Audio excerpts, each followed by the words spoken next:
Така, здравейте на всички. Днес очевидно няма да правим стрим, а ще правим запис. Днес ще си говорим за физика в Unreal Engine.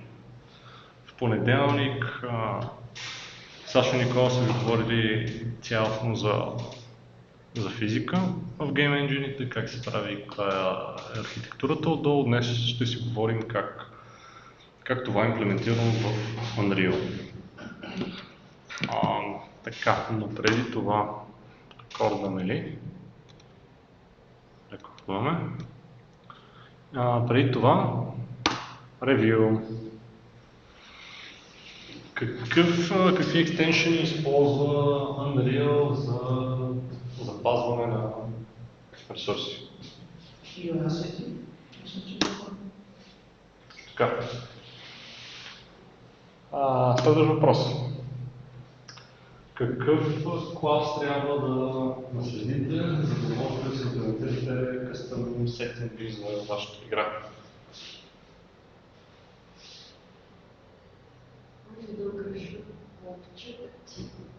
Не. Там е край. EU Developer Settings.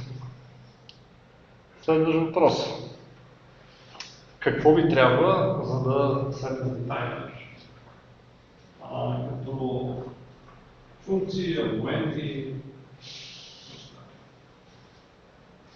подсказка, повече от 5 неща са. Мисля, че първото беше таймер, event и нещо такова беше. Другото беше кой го изпълнява бит. Другото е смисъл за колко време да се изпълни, дали може да се лупва.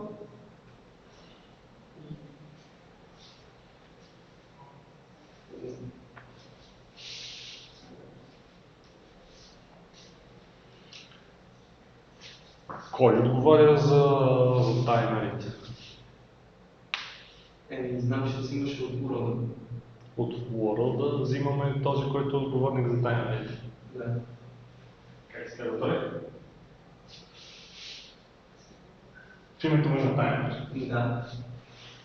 Как се казва някой, който отговаря за някой друг? Менеджер. Точно така. С много помощ. Да. Значи трябва ти таймер менеджер, който можеш да вземеш от World, а можеш да вземеш World таймер менеджер, защото имаш директно глобална функция. Трябва ти таймер handle, който е уникален handle за конкретния таймер. С него мога да го квартираш и след това, ако искаш да го спреш. Трябва ти object, на който да го викнеш, трябва ти метод, който да викнеш, трябва ти време between, докато го сетнеш и докато се файрва, дали ще се лупва и след това колко ще е времето между самите лупове. Това са всичките 3, 6, 7 неща, които ви трябват, за да стартирате таймер. Аз имам един въпрос за таймер. Ако обектът, който е обявил таймера, се унищожи, ще спре ли таймер? Не, таймера няма да спре, затова имаме таймер менеджер. Тоест, аз ако съм character и си създавам таймер, аз също си създавам таймера и не. Аз си създавам хендъла, всъщност е това, което хендъла ще ти го запише, когато хендъла ще се запишат, когато викнеш start таймер, за да може след това да го спреш. Всъщност таймерите са отделни от обекта, който се вика. Може в обект да го създадете, т.е. да се създаде таймер, след което да го убиете, той да се викне някаква функция в обект, който вече е умрял и съответно за това ще кажете. Ако ме интересува, кой точно го извика това object, колко таймер включително? Защото ние искаме, примерно, ако го викаме от... Ние трябва да викаме един метод. За да викаме този метод, на нас ни трябва обект, на който да го викаме този метод. Тоест не знаем на кой. Ние всъщност казваме, да речем, нашия character, две точки, dead. Но наши 2.2.dead е метод на самия обект, обаче нас не трябва истински обект, не класа му, а обект. Защото да знаем, това не е някаква статична функция, която викаш на всички. Това е метод, който ще викаме на конкретна инстанция.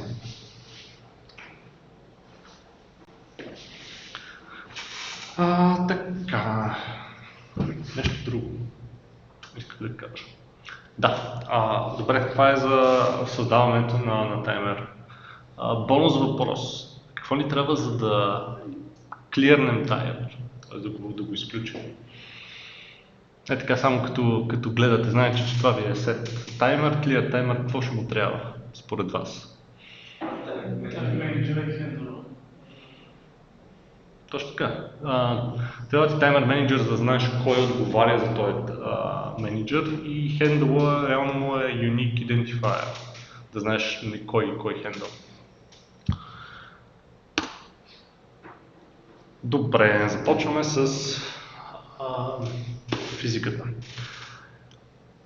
Unreal допреди Unreal 5.0 ползваше PhysX като физичен енджин. Мисля, че от 4.26 имплементираха свой собствен физичен енджин, който се казва Chaos Physics. От Unreal 5 нататък вече не можете по дефолт да използвате PhysX. Има с много чувъркане, много писане на код, можете да го подкарате, но като цяло вече дефолтният енджин си е на Unreal. Той идва с някакви интересни неща, като например Physics Chaos Flash е системата им за такива меки повърхности тип гума, примерно как да се деформира. Chaos Destruction е системата им за динамичен destruction, т.е. някакви сгради, които искате те да имат физически да могат да се разрушават. Cloud Simulation е симулация на дрехи, т.е. неща тип шалове, рокли и такива неща да могат по меша да се симулират. И другото е Fluid Simulation, симулация на всякакви флуиди. Сега, то е много хубаво това нещо, но трябва да имате предвид, че в игрите като цяло обикновено гледаме да симулираме нещата не по най-реалистичния начин, а по най-бързия начин. Защото за разлика от там океани, които гледате как се разбиват в, да речем, Макромен, филмите като цяло имат ресурс да правят да рендерват фреймовете офлайн, т.е.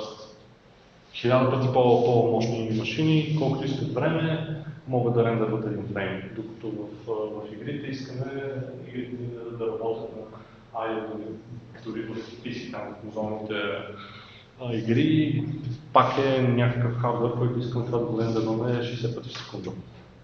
Така че много е хубаво, че има такива симулации, които малко влизат в игрите, но те винаги вземат някаква малка част от CPU и GPU времето на процесора. Така. Най-общо, колизията се дели на проста и сложна.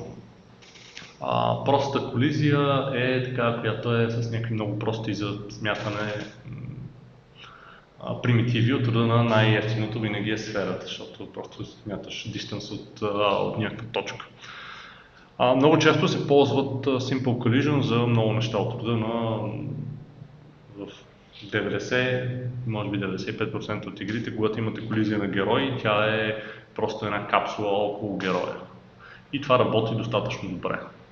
Освен ако нямате нещо тип UFC и някаква такава файтинг игра, в която има много close-up и много голямо значение дали ръката на единият керактер ще удари главата на другия керактер. В общи линии се използва някакъв approximation и това работи много добре. Стига да е горе-долу, в смисъл стига да обхваща целия герой, така че да няма клипинг, като цяло работи много добре. И вече по-комплекс collision се ползва в неща, които наистина искаме да зуминем. Много често се ползва примерно за синематици, когато имаме нещо, което знаем, че ще се приближи, знаем, че играчите ще го гледат от близко. Има три неща, които може нашия физичен енджин да прави, когато има някакво колизия. Да се блокира, да се оверлапва, т.е. да се препокрива и да се игнорира. В физичния свят в общи линии имаме само блокиране, т.е. ако си съберем ръцете, те се блокират една от друга. Оверлап е когато имаме обекти, които искаме да се препокрият едно с друго, но да няма такъв физичен интеракшн. Това се ползва най-вече за някакви тригери. Примерно, отивам да речем, отивам в нашата Action Adventure игра до тази раница и начинът, по който като девелопери казвате кога е момента, в който да излезе поп-ъп отгоре и да каже Press A to Interact, е просто слагане на една колизия в едно кръгче, квадратче, купче по-скоро в 3D пространството. И му казвате, когато се оверлапне някакъв керактер с него, нещо се случи. Тоест, ако искам да интерактна с тази раница, аз ще напиша някакъв код, когато някой керактер влезе в невидимото купче пред него. Нещо се случи, аз влизам в това купче, дали да се оверлапва ивент, аз нямам физически интеракция с това купче. Тоест, то не съществува визуално, единствено кода знае за него. Поп-ъп за отваряне на честа, когато се отваря на врати, керактера, които ближи и такива. Когато в играта ни да ни спомнят ambush от някъде, не е задължително нещо веднага да се случва. Това е един вид лесен начин за изпращане на някакъв вид ивент, който е при физически, когато някой обект стигне нещо. Другото нещо е във всички игри, като изпратите Fireball някъде, той като оверлапне експлодира, но той няма физически да ви бутне в 90% от игри. Така че оверлап се ползва ужасно много, но вече се ползва по-скоро в игри, в които има някакъв физически елемент, т.е. можете да се бутат. Много добър пример – Fall Guys. В Fall Guys е човечета, които тичате по един obstacle course и можете да се бутате и се дърпате. Там вече се бутате и се дърпате и се пречите. Оверлапа казва дали има интерсекшн между някакви обекти, но без да си пречите един друг, и едно време да ги игнорираме. Игнор за какво ще го ползва? Игнор се ползва най-много, защото обикновено искаме, примерно, някакви физични обекти да интерсектват, да блокват едни обекти, но други обекти да ги игнорират. Тоест, ако сме направили някакъв collision за, да речем, тази раница и този интеракт, ние искаме, ако изстреляме Fireball и той мина тук, той да не мисли за интеракт на него. И това е един начин да филтрираме на кого се вика. Това е един такъв по-общ начин да филтрираме на кой на кога се вика. Сега, разбира се, може да оверлапваме с всичко и в кода, когато нещо оверлапне, да проверяваме за това керактер ли е. Но това е много... не е много гъвкаво.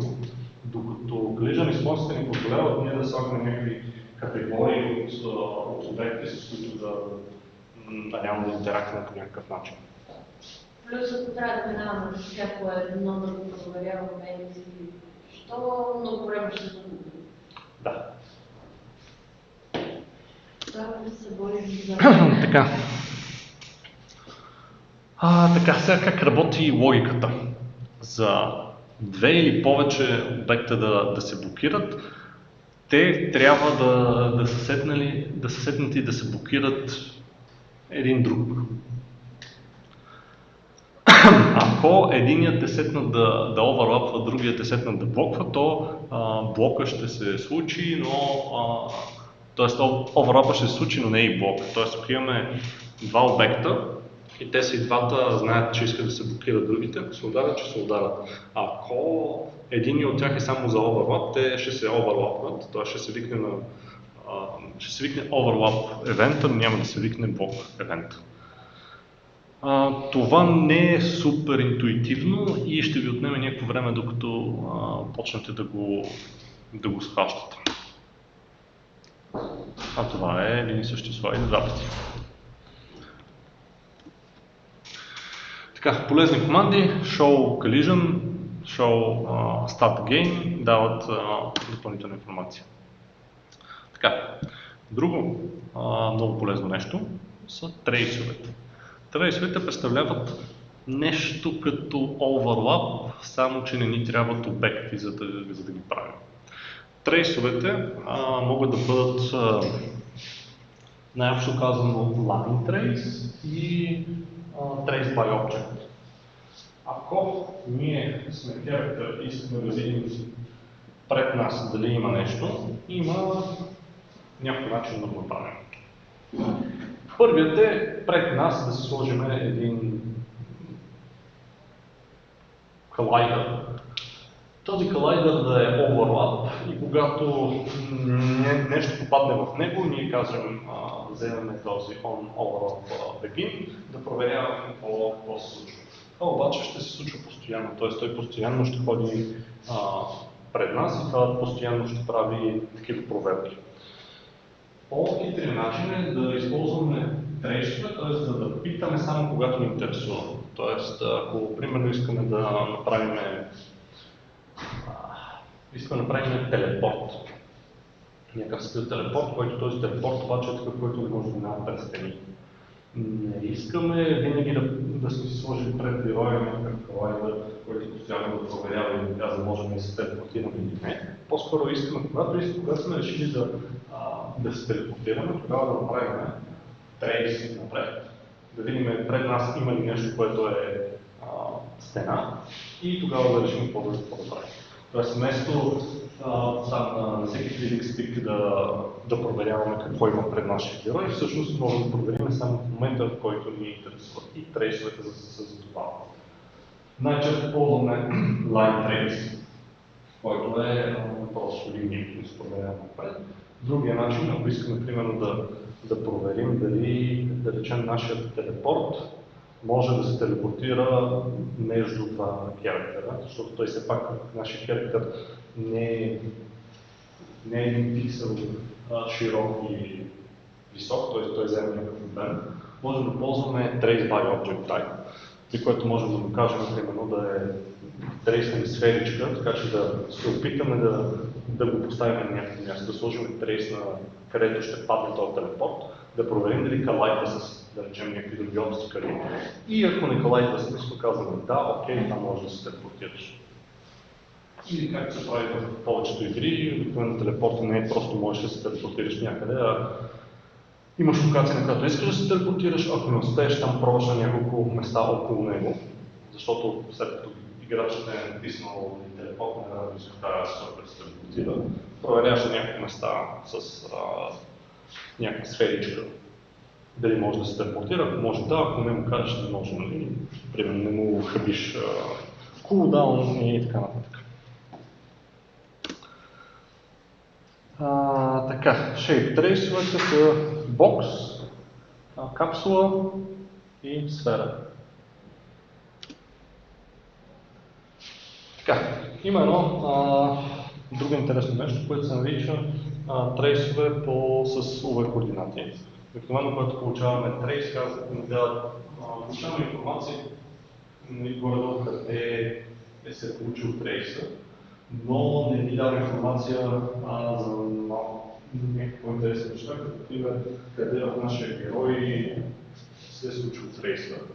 И можем да добавим тази функционалност, да ни дава и UV координатите на нашия трейс, което е много полезно, защото предполагам по теоретичната част са ви обяснили как работят UV координатите. Вашите герои всъщност са един меш, който да разгърнат всъщност е флаут. Тоест, цялата му текстура на вашия герой всъщност е една 2D графика, която се облепва като Kinder Surprise или цех. По този начин. И вие, ако получите координата на къде ударите, съответно може да правите някакви интересни неща. От рода да може да разпознавате, че сте ударили в Bulletproof Vest. Може да разпознавате, че сте ударили в Headshot. Макар че това тук е малко по-детайлно от Headshot. Обикновено в игрите просто имаш различни колайдери. Имаш колайдер на тялото, колайдер на главата, който е малко по-голям. Това е по-скоро за някакъв по-малък батайер, от рода на ако целиш метална част от героя, съответно то да издранчи или да даде някакъв по-интересен ефект. Друг вариант е да се удари в окото направо. Да, Анимацията да се активира интересно. Да. Това обаче Хабиб много си бил пауър и съответно много малко места се ползва. Вероятно по-детайлните, дето са one-on-one fight, примерно. Да. Просто ако правиш много компетитив игра и искаш да работиш все пак на някакъв по-нормален хардуер, най-вероятно няма да го искаш. Така, Physics Materials. Материалите в Unreal можете да им дават някакви физически параметри от рода на friction, колко да подскачат, каква плътност да имат. И това влияе върху физическите им качества, т.е. неща, които са по-баунси, като пуснете, съответно повече подскачат. Тук става въпрос изцяло и единствено за блокинг частта, т.е. ако имате физика в вашата игра, не само колайдери, може да използвате различни физични материали, съответно да си запазвате някакви стойности, да ги преизползвате за различни герои и така нататък. Друго нещо интересно са Physics Constraint, които всъщност след малко ще ви покажа пример за тях. Можете да закачате някакви физични обекти един за друг, като например да закачите някаква гилотина за някакво топче и съответно да го пуснете и то да се люлее. И това да се използва всъщност с физическите елементи. Тоест не просто да знаете, че ще ви удари, както в много игри има такива капани, които са, да речем, някаква топка, която просто когато ви докосне, всъщност умирате, ами всъщност ще може да ви избута. Не съм сигурен дали в Fall Guys имаше нещо подобно, всъщност имаше такава канара, която пада за нещо, което се люшка. Не съм сигурен дали имаше, но сигурно има. И съответно имате различни пропъртите там, като например може да симулирате такъв драк. Така, говориха ли ви за какво е Fixed Frame Rate и Variable Frame Rate? За физики, Variable Frame Rate ни е тикати. Да, така е. Въпросът е, че в Unreal дефолтният начин за смятане е чрез Variable Frame Rate. Fixed Frame Rate като цяло е по-predictable, по-лесно се имплементира, защото Fixed Frame Rate е буквално казваме, да речем на 100 милисекунди или 10 милисекунди правиме тик и изчисляваме какво трябва да се случи. Той е по-predictable, защото независимо как работи нашата игра, с какъв фреймрейт работи, и той винаги ще работи. Variable Frame Rate ни позволява да правим един или няколко проверки за това какво трябва да се случи в физиката и е вързано с реално какъв ни е фреймрейт. Unreal използва Variable Frame Rate по подразбиране, има начини, по които могат да изхакате да е Fixed Frame Rate. Но е важно това да го знаете. И това създава съответно някакви проблеми. В този ред на мисли идва Physics Substepping, което казва, че ако за един фрейм изчислението не ви е достатъчно, Physics Substepping е нещо, което трябва да разгледате. Physics Substepping ни позволява да правим повече от една проверка на фрейм и също така можем да слагаме такива ограничения, колко често да е, колко рядко да е. В общи линии, ако имате проблеми с това, което виждате като физика, Physics Substepping е първото нещо, което трябва да разгледате. Така. Добре. Въпроси до тук? Малко искам така се изчита по подчата ще има стрим. Добре. Да, няма стрим днес, защото няма стрим. Поради технически проблеми. Но правим запис, така че след това ще бъде качено. Добре, ако имате въпроси, аз всъщност, понеже имаме някакви неща да кодим, но искам преди да кодим да ви покажа някакви неща. Така.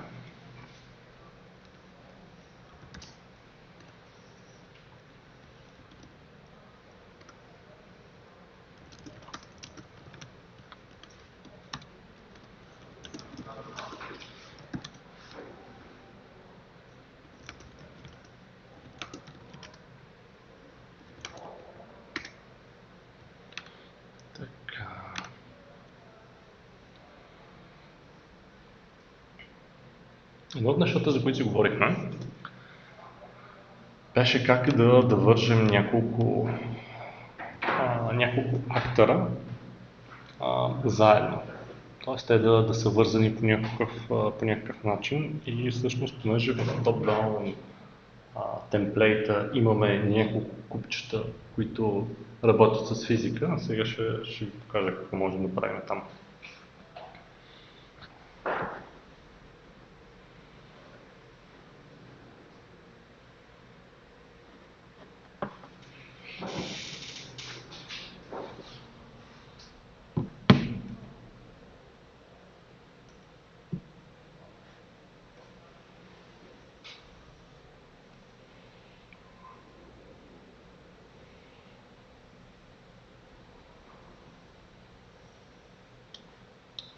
Така.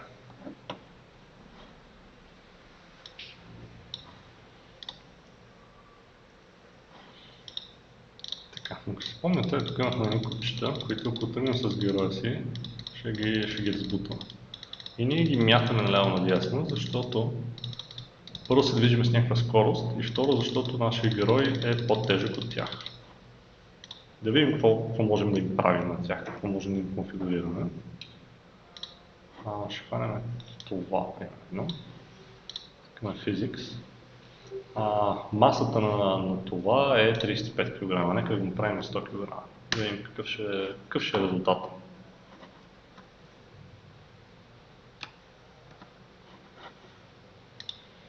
Сега, долните всъщност продължават да са 35, но горното е по-тежко. Има значителна разлика, но искам по-сериозна разлика, ще направим тежки 50.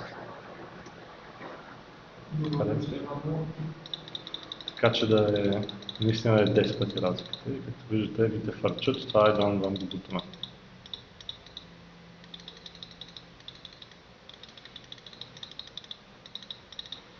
Друго нещо, което можем да направим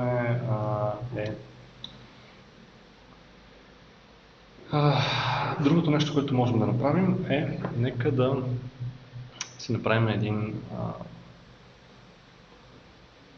constraint. Constraint правиме, като си намерим къде ни е Basic Actor.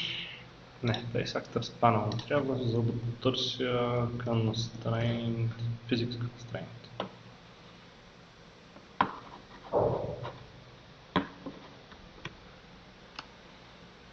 Physical constraint е актър, който се грижи за това да ограничи движението на два актъра. Сега, constraint актър 1 ще ни е Chamfer Cube 3, другия ще е 4. Така. Cube 3.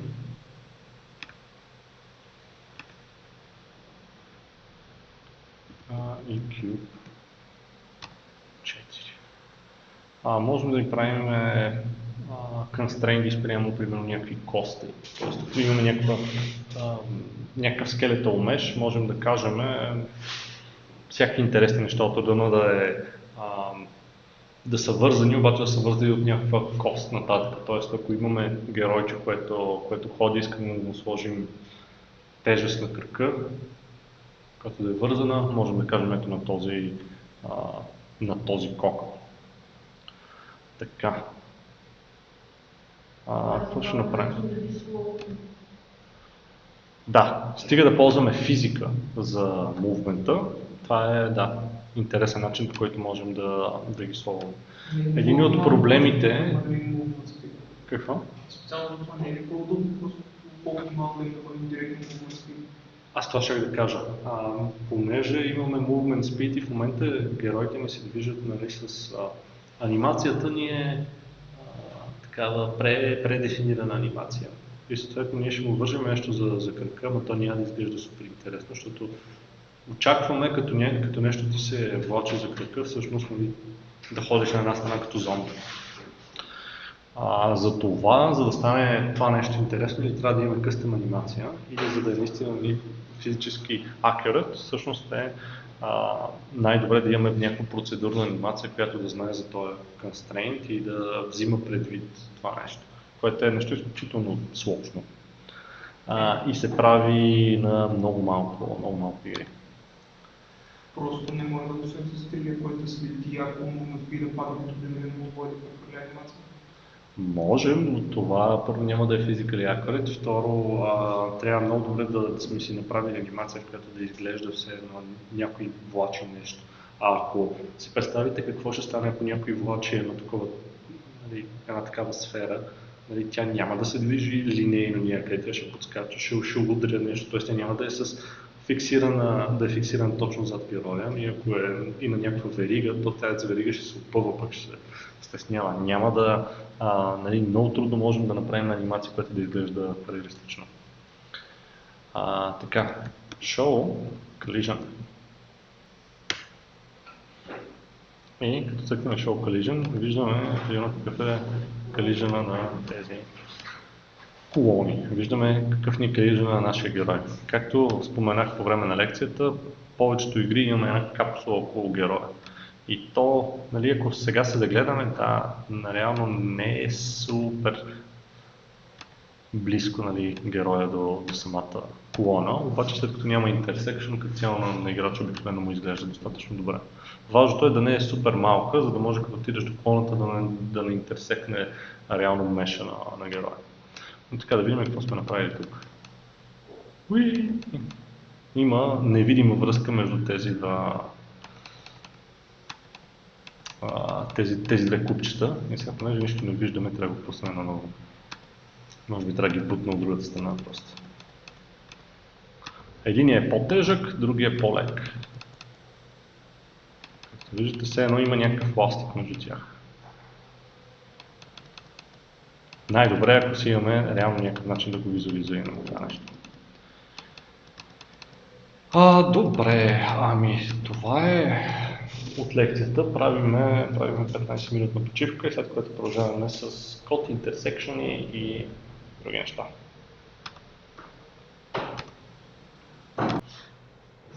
Така. Втора част от лекцията за физика с Unreal. Нещо, което забравих да кажа в първата част е, че следващия понеделник имате тест, в сряда ще имаме упражнение, в което няма да имаме лекция, само ще пишем код и в края на това упражнение ще ви дадем първото домашно. Така че очаквайте го, до тогава се съсредоточавате върху теста, след това мислите вече за кода. А домашното догоре-долу кога ще? 2 седмици.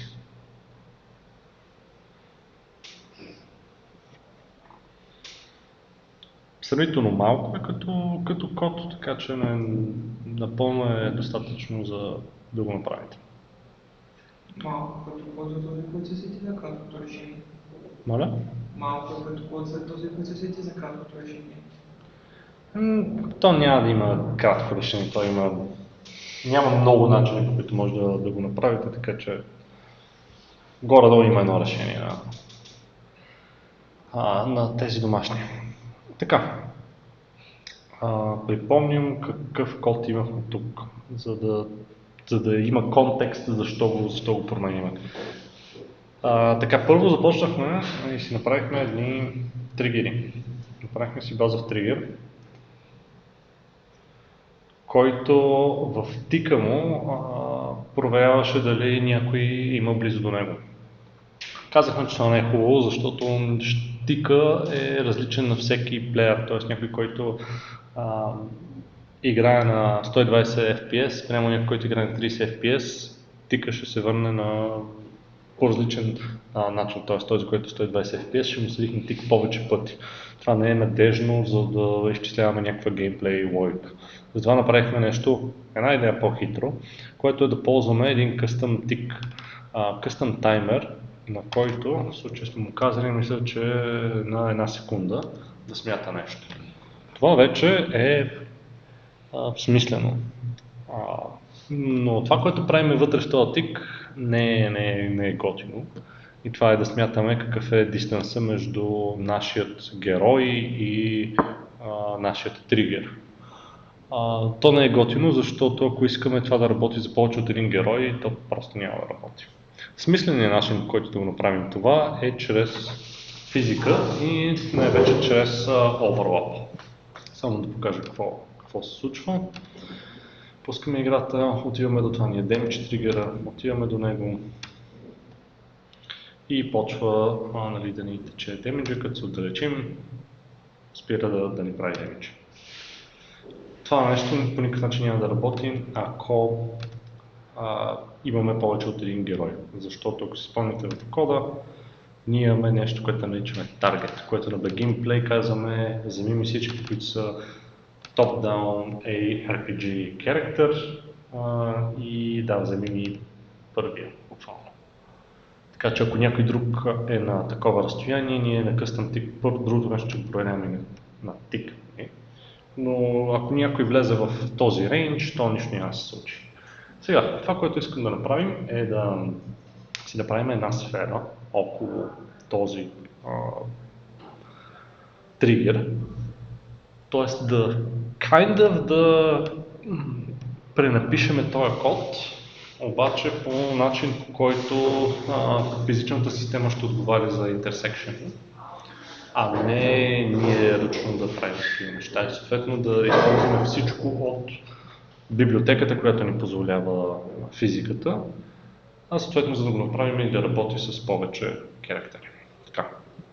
Първото нещо е, че ние трябва да си направим в нашия base trigger, ние трябва да си направим една сфера.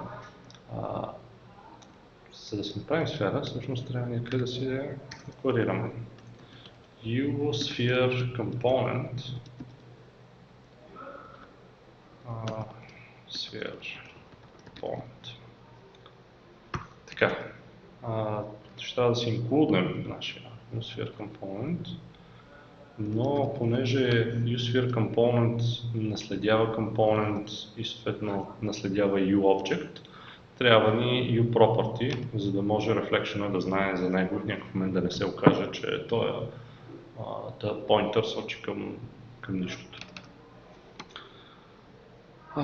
Така, USphere component ни трябва, който по спомен, за да не сърчвам, беше в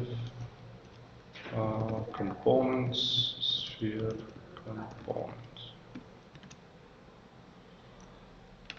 Така, Сега имаме pointer към sphere component, т.е. нямаме нищо.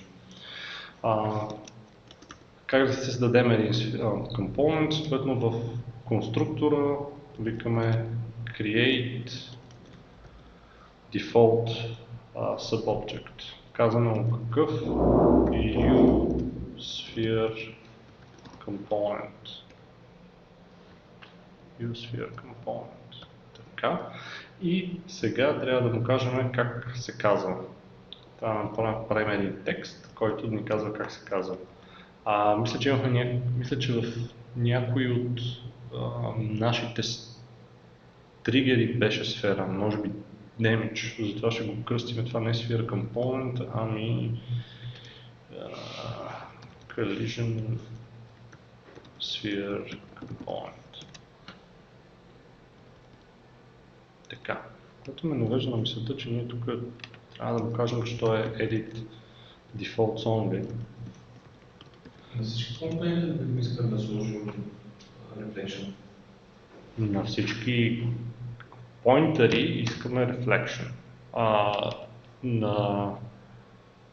Може не винаги ще искаме тези компоненти да ги едитваме, но ако искаме да са достъпни от Blueprint, да.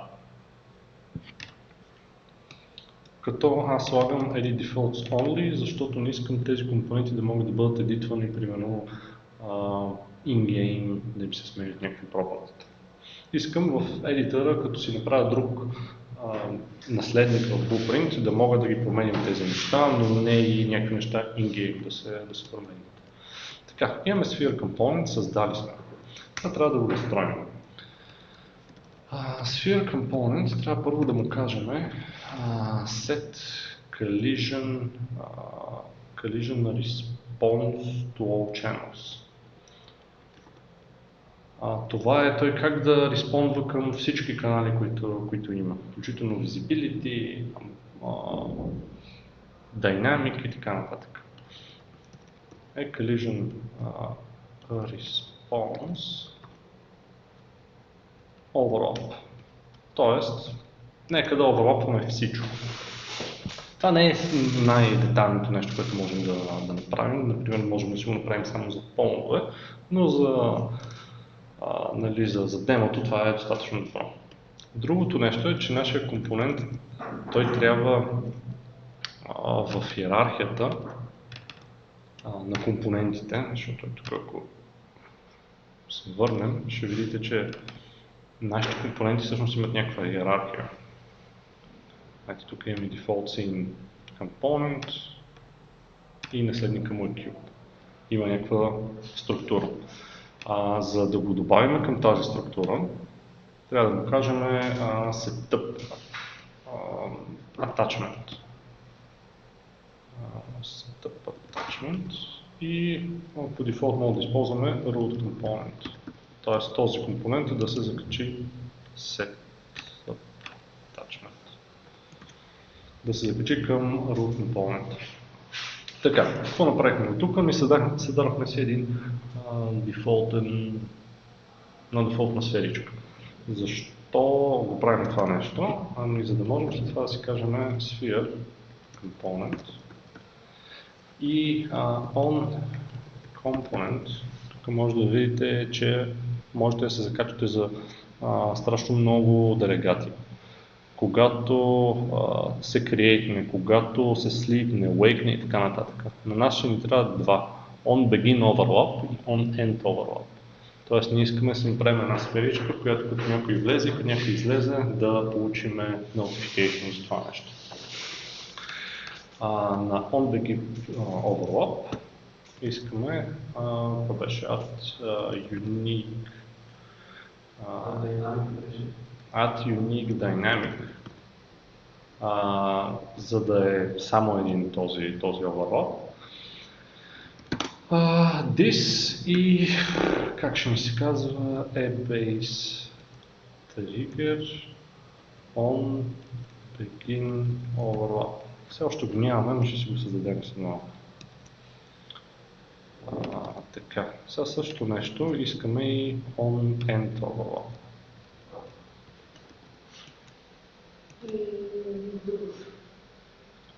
on component. End-overlap. Тъмън щях да нарочно да интродюсна един бък, който е, че сме ги викнали двата за Begin Designs, но не хванахте в крачка. Добре. Така, сега трябва да се създадем on Begin Overlap и on End Overlap. Те си имат съответно някакви параметри, които сега ще погледнем точно какви бяха. Така, понеже ползваме Reflection, трябва да е uFunction. Той е custom tick, за сега ще го оставя, но след малко ще го изтрием, защото той няма да ми трябва. uFunction. Така, сега. On Begin Overlap. Какво ни трябва за Begin Overlap?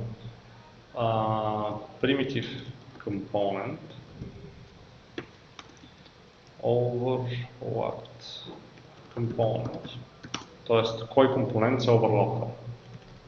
A actor, other. Кой е другия actor, с който оверлапваме? uPrimitive Component. Добре, ще копирам. Който е other component. Тоест, не само кой actor, но кой компонент оверлапваме, защото може другият actor да има няколко компонента, които да оверлапват и ние всъщност трябва да знаем с кой точно оверлапваме. Така, другото беше int32 other body index, който няма да ползваме, bool from sweep и може би най-важното const fhit result sweep result. Така, това ни е begin overlap. End overlap ни е малко по-различен, но доста подобен. Всъщност няма просто последните няколко аргумента.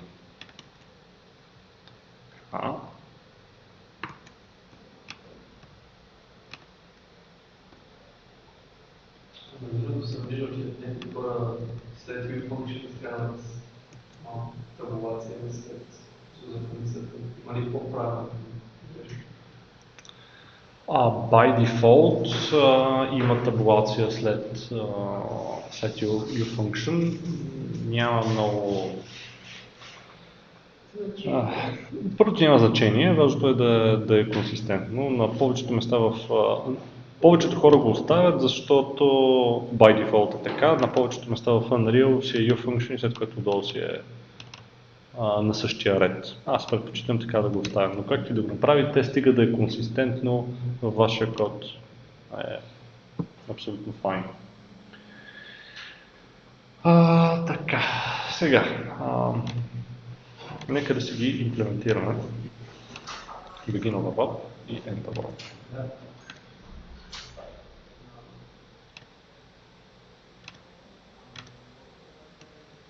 Или не, всъщност дайте първо да ги тестваме. По-добре да ги тестваме, като как да ги тестваме? В character мисля, че си имахме едно локче. Вземем да си го копираме.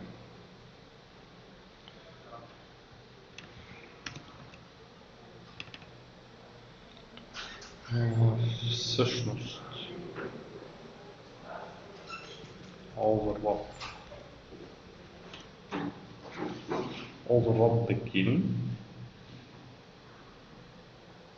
да направим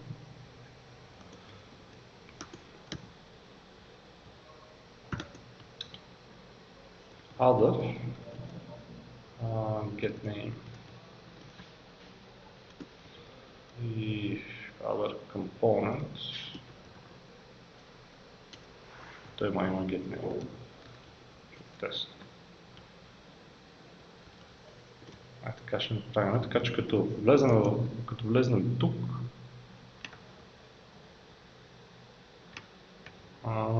реално да си изпринтиме какво се е случило.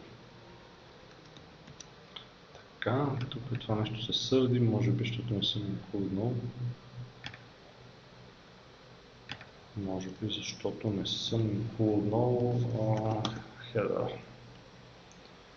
Web top-down и top-down и view. Точка header. Така, що се оплаква? Нали това не е header всъщност. View top-down и view. Да. Защо се оплаква? И така трябва.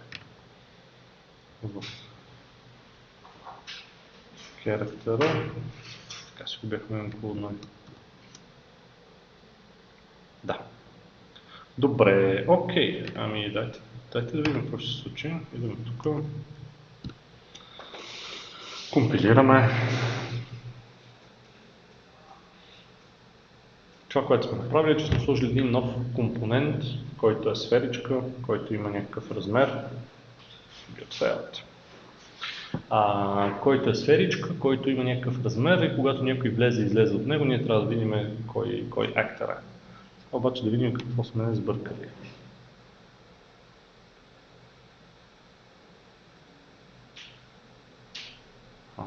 Така. Base Trigger 20.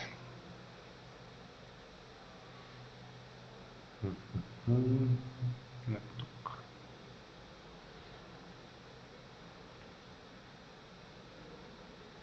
On begin overlap, on end overlap. On component, така. On end overlap. Да не видим това името. On end overlap. Така. Да. Тук не ни трябва да тези. Не само, че ни трябва да ни пречат. End overlap няма тези аргументи. Трябва да видим сега.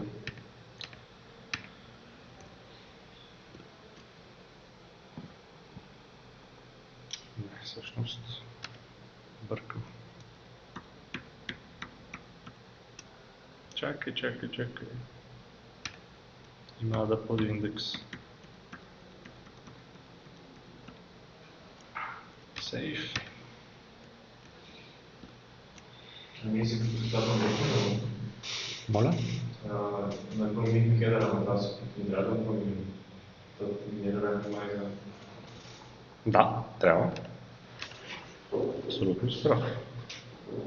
Ние си го декларирахме грешно, след като си направихме имплементацията и сега тук е грешно.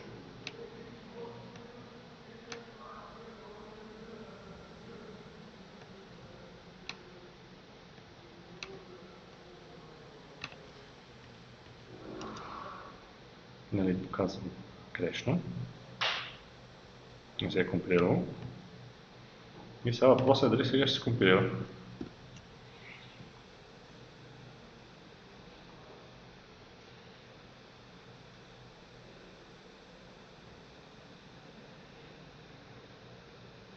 Та-дам! Сега.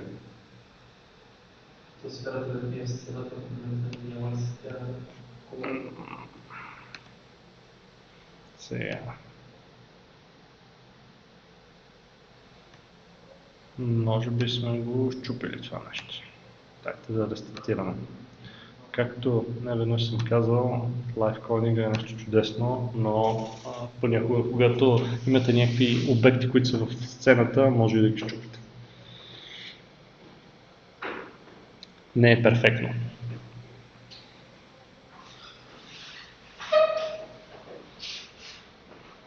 Да видим какво сме направили сега. Така, опа, къде са ни обектите сега?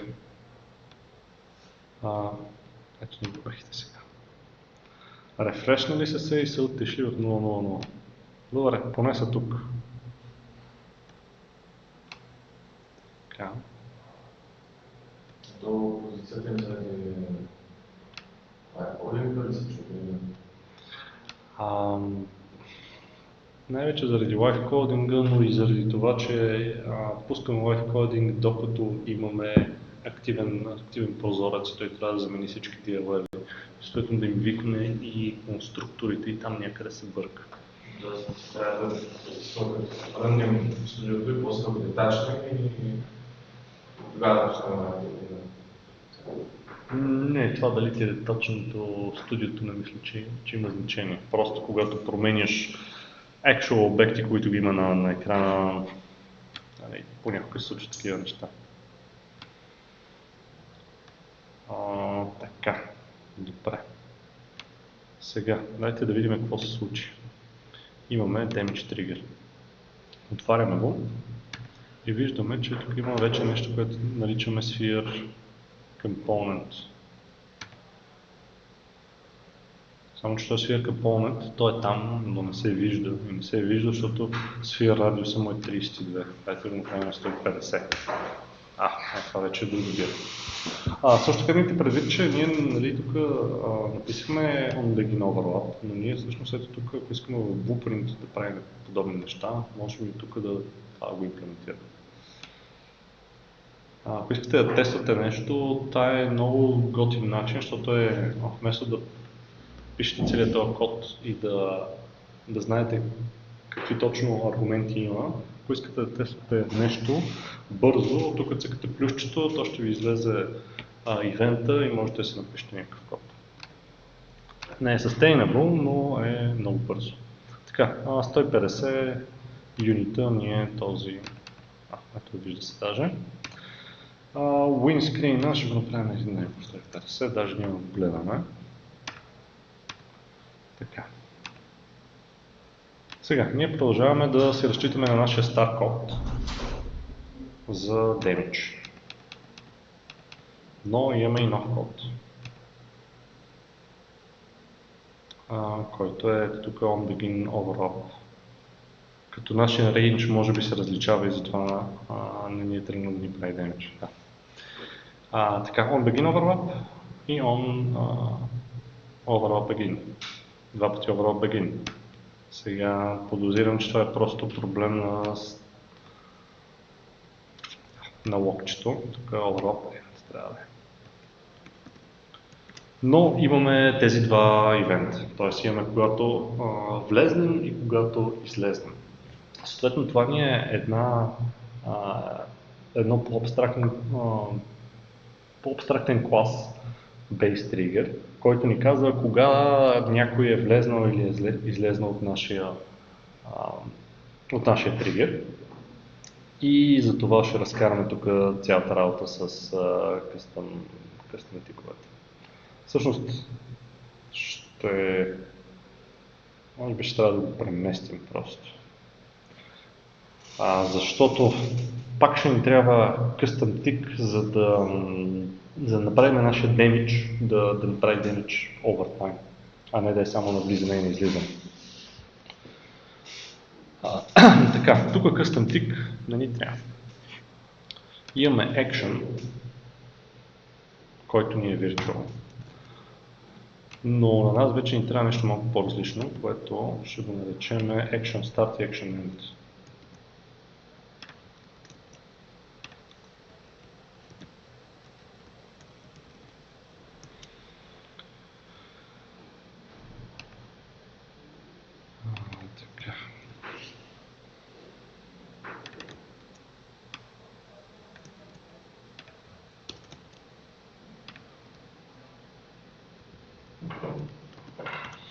Така, Action Start и Action End, сега ще ги оставим празни, защото ще ги направим такива по-абстрактни. On-Begin Overlap ще викнем Action Start с Other, за да знаем кой ни е влезнал в нашия тригер. Тук ще викнем Action End. След това те ще ги override в различните наследници. Това вече, този custom tick не ни трябва, приемем го.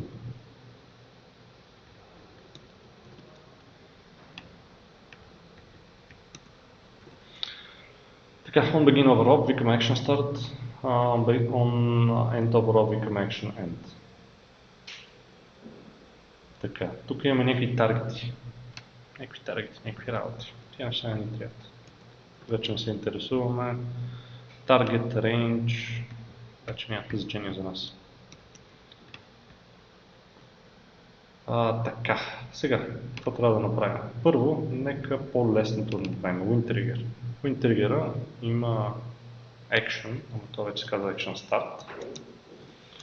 И той Action Start си прави също нещо, т.е. той е тригер, той няма да се промени особено. Обаче имаме един Damage Trigger, който за сега има Action Start. Трябва да сложим и Action End. Защото искаме да го направим той да продължи да прави Damage over time по 10 Damage, но вече да ползва реално Action Start и Action End. Обаче до сега това беше в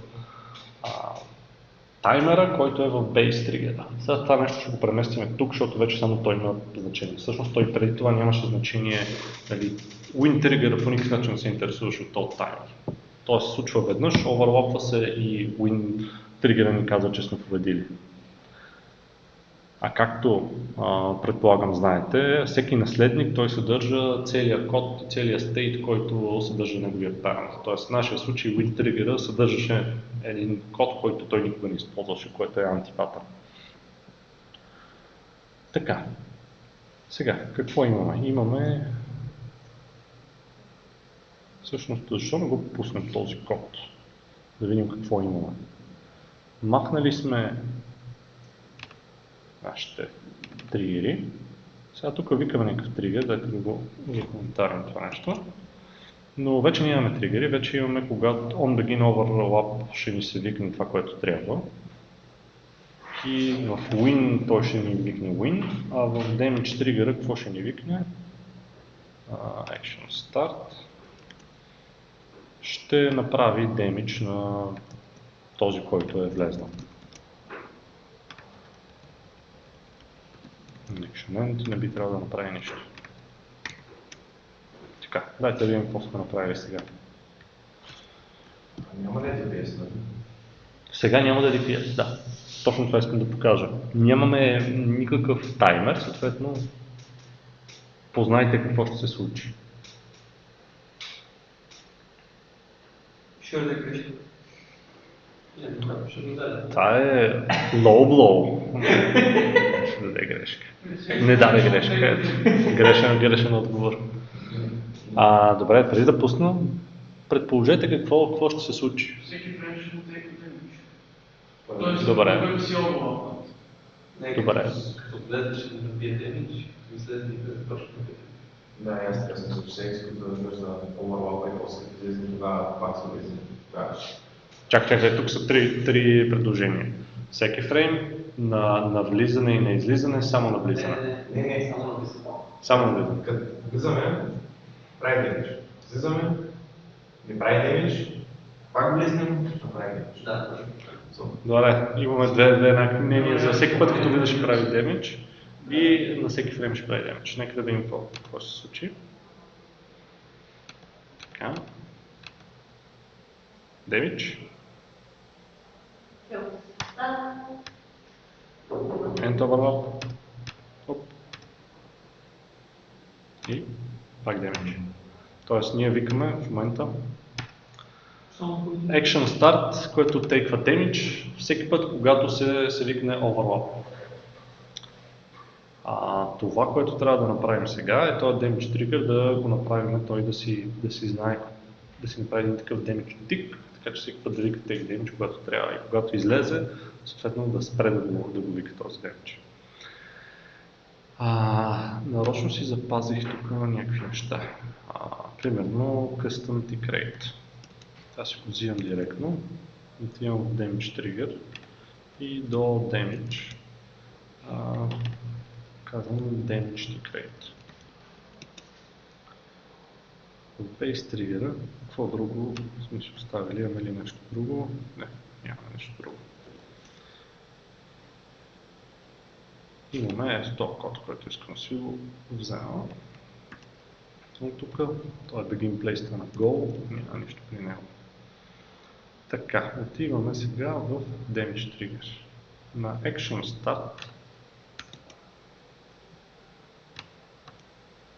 искаме таймер, set timer, custom damage tick, timer handler, ще го кръстя, да викне damage trigger, не custom tick, damage tick, което още сме го създали, и damage tick rate. И съответно да се лови. Чудесно! Така, сега трябва да си направим една функция, която се казва damage tick. Тук void damage tick.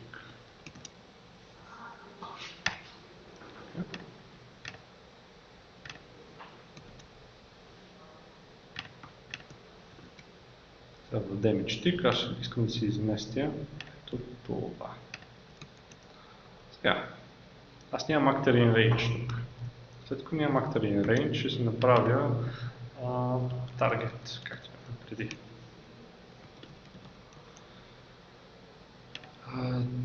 Тук на Action Start ще кажа, че target е равно на actor in range. Но все пак трябва и този актор някъде да го копираме. Property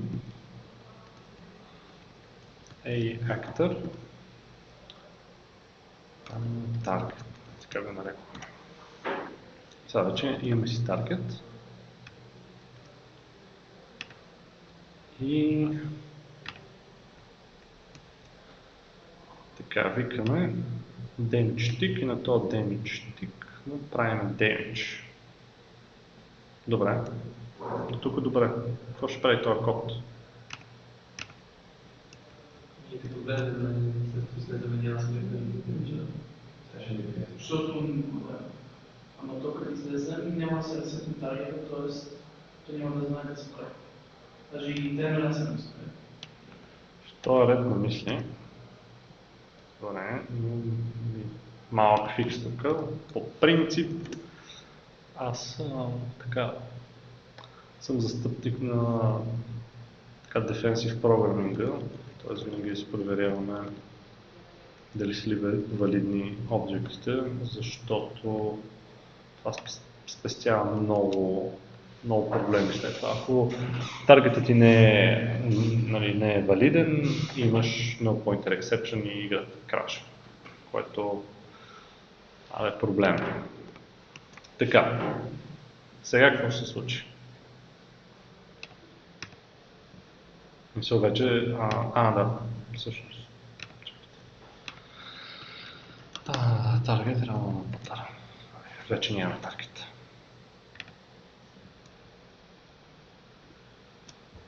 Сега вече като признаваме, че ни биете лична таймера, като излезем резултата на ние много, тогава ще спрем да биете, защото няма да бъде резултата. И аз съм за това си. Това е хубаво практика да се чисти таймера. Да, също не питам дали е добра практика, че се стане. Аз защото искам да изчислим таймера, трябва да покараме в property, защото иначе waste от handle. Handle не трябва да знае всъщност timer handle, къде е. Бонус точка. Трябва да знае timer handle. Да. Бонус точка, мисля, че имаме една допълнителна награда за бонус досещане. Така, Custom Damage Tick Timer Handle. Тук го сетваме, но след това, ако искаме да го клирнем,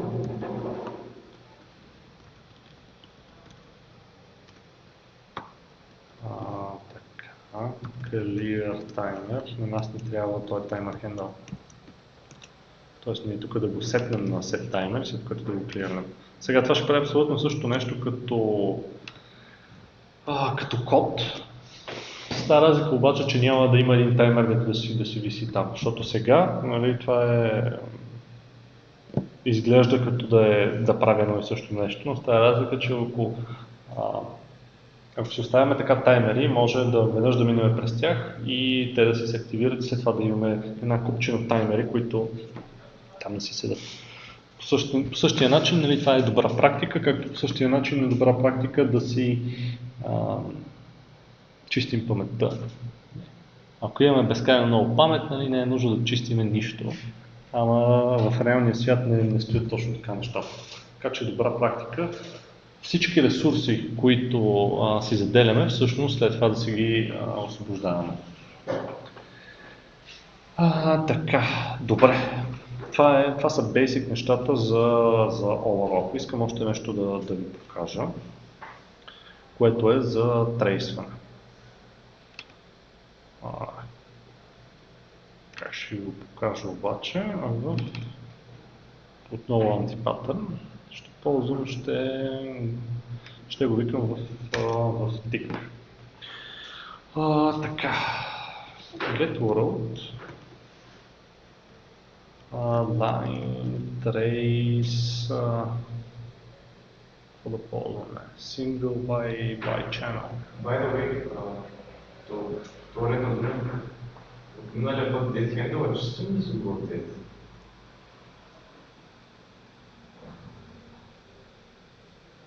Да видим. Не, дестройваме го.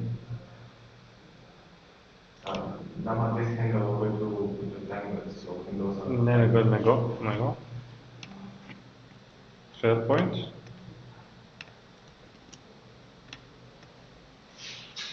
Нищо, че го дестройваме, всъщност, да, нищо, че го дестройваме, той хендъл ще се пази в Timer Manager. Така че преди да го дестройнем, може да викнем Clear Timer. Не знае какво е dead handle. Да, отново имаме същия проблем, че Timer Handle, тук го дефинирам. Така.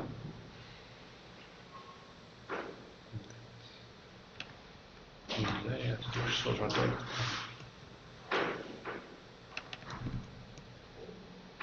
Така, оправи се. Добре. Така, сега. Get world line trace single by channel. Това трябва да направим. F-hit result. F-hit result, който ще окръстим hit result. После ще ни трябва trace start location вектор. Trace start location. Понеже линия ни трябва trace end location. Така. Може би с това ще сме окей. Hit result. Trace start location. Trace end location. И default collision trace channel ни трябва. Collision channel. Ще използваме channel visibility. Или не, всъщност. Не, хайде dynamic. Dynamic object. Така, друго хубаво нещо, което може да направим. По принцип, line trace by channel.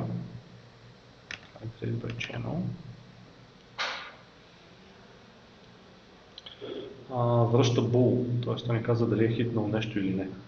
Така че може да направим така. Ако хитнем нещо,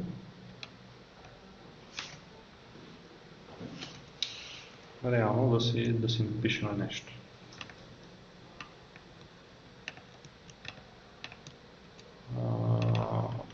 Trace hit. И тези неща се запишат в hit result. Hit result. Get actor. get name. Да знаем кого сме ударили. И може би компонента му. Hit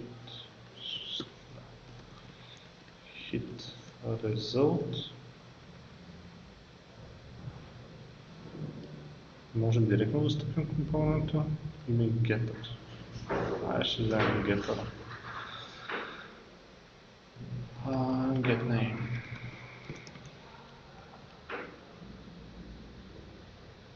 Така, само че ние, чакайте малко.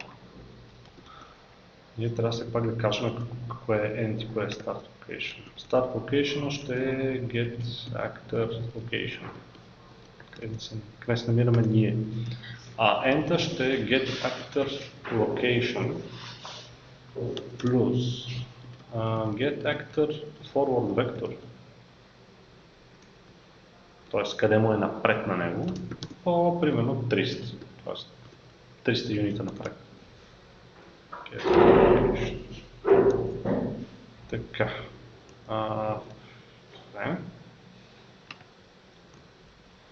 И след това, което ще се случи, е, че ще трейсваме от нашия плеер напред. На всеки фрейм. И когато нещо попадне там, ние ще кажем.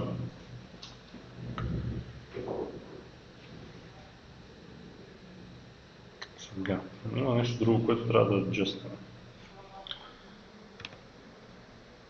Ние, понеже това няма да го виждаме в момента, трябва да видим на какво ниво са тези обекти. Те са на 0,0. Чакайте да видим нашият герой, каква му е неговата локация. То се компилира, разбира се. Чудесно. Пускаме се нашия герой. Така. Каквото и да правим, той трейс хит е нашия герой. Collision Cylinder. И това е така, защото той трейс хита не знае, че се вика в нашия герой и да го игнорира по някакъв начин. Той в момента се пуска от неговата вътрешност на някъде и той удря Collision. Това, че ние го викаме от нашия герой, той по никакъв начин не знае за това. Така че, друго нещо, което трябва да направим, се казваше F-Collision Parameters. В тези Parameters можем да... Чакайте. Collision Query Parameters.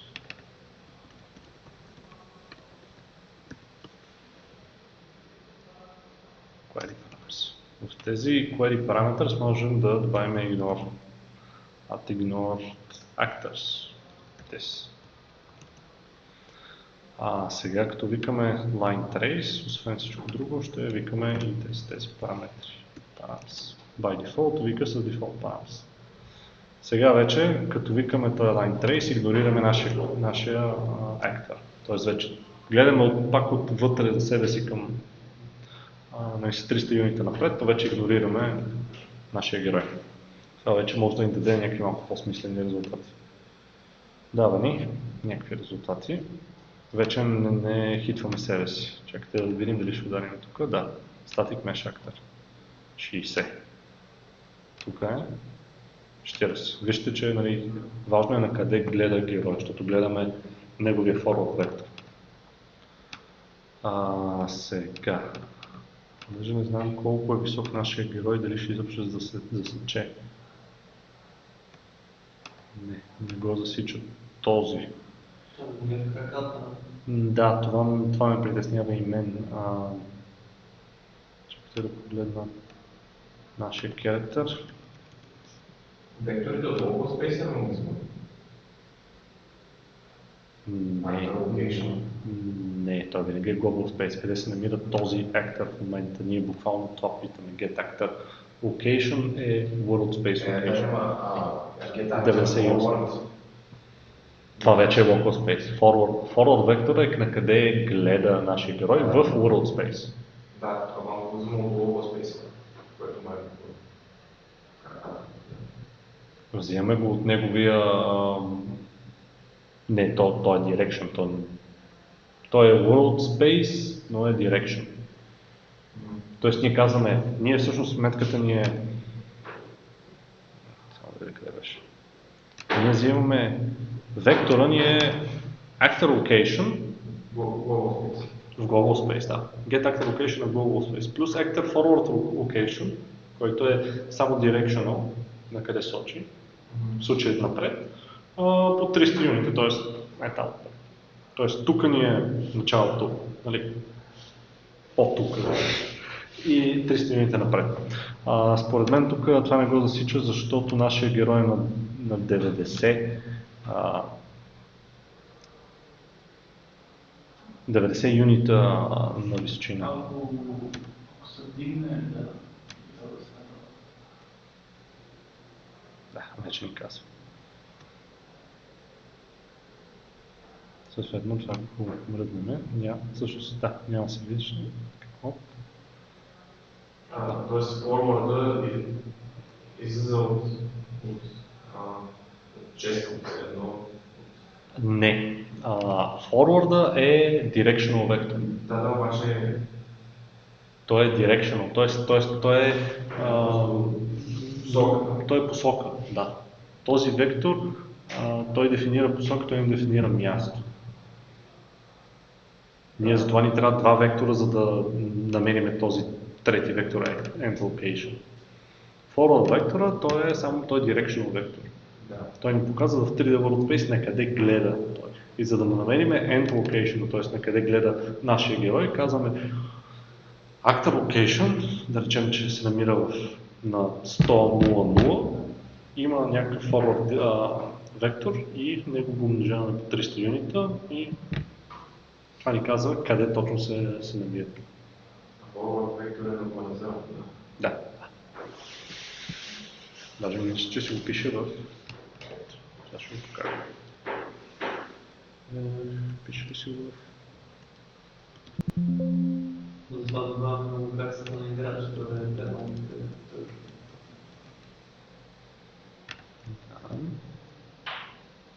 Не, тук не го пише, но е нормализиран, да. Ами добре, това са нещата за днес. Имате ли въпроси? Следното добавих ATIS с ATIONIC, да collision, разликата между ATION и просто ATIONIC гарантира, че ще има мисля за този делегат, че има един overall. Тоест ще има една единствена функция, която ще се викне, което за overall като цяло е по-добрата стратегия, защото ако адваш много динамик неща и правиш различни неща, може да стане доста объркващо. И в нашия случай ползваме един.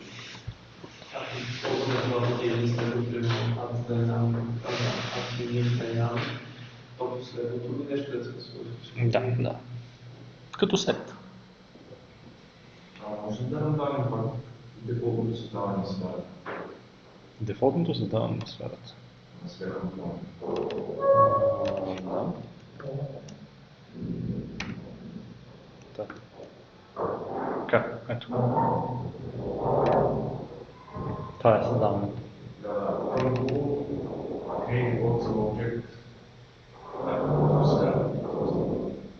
Спълнва сферата, да. След колизане спълнва показвам даже какво прави. Буквално казва, ето тук, в Physics, Collision, в момента е Custom и буквално е казва на всички Collision Response да са Overall. Тоест само да са изпълняват някакви неща до overall, а не преди. Да оверлапва, да иска да оверлапва. Ако ги сложа всичките да са ignore, тогава той нищо няма да прави. По принцип има Object Type, можем да си дефинираме такива Custom Collision пресети. Тук има Overlap All, което е същото нещо всъщност. има block all, no collision казва игнор на всичко. Да, третия лайн в кода какво беше? Третия лайн в кода е... За иерархията на да бъде закачен към нашия компонент и съответно да му се викат тикове и такива неща спрямо нашия компонент и да се вижда в едитора. Кой е нашия компонент? Sphere Component. Root компонент какво се е? Root компонента е указател, в смисъл той може да е различни неща. Може да е просто такъв scene component, а може и да е нещо друго. Тоест, ние в някакъв момент мога да кажем, примерно, Sphere Component да ни стане нашия Root Component. Трябва ни просто един root, от който да започва иерархията. И това да е нали, някои от компонентите, които ни дават, примерно, локация. Да, мисълта беше, не искам да е компонентите в различните контексти. Зависи от дадения обект. На тригера какво е от компонента? Моля? На тригера какво е от компонента? На base тригера. Сега ще видим. Всъщност, no root component. Ние не сме му дефинирали root component и този го е сметнал за root. Чакайте да видим всъщност кой има root component. Най-добре да пуснем един breakpoint. Така.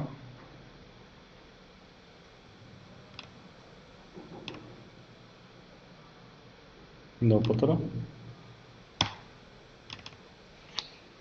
Той няма root component. Важно. Да, предполагам, че той го сетва него да е root component, защото той по друг...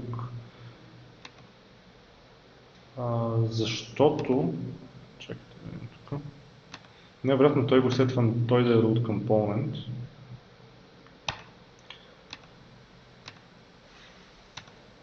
Защото като отворим тригер този куб, той е наследник на root component. Тоест ние това да сме го направили не е най-якото нещо. Най-вероятно той го сетва, защото куба след това става sphere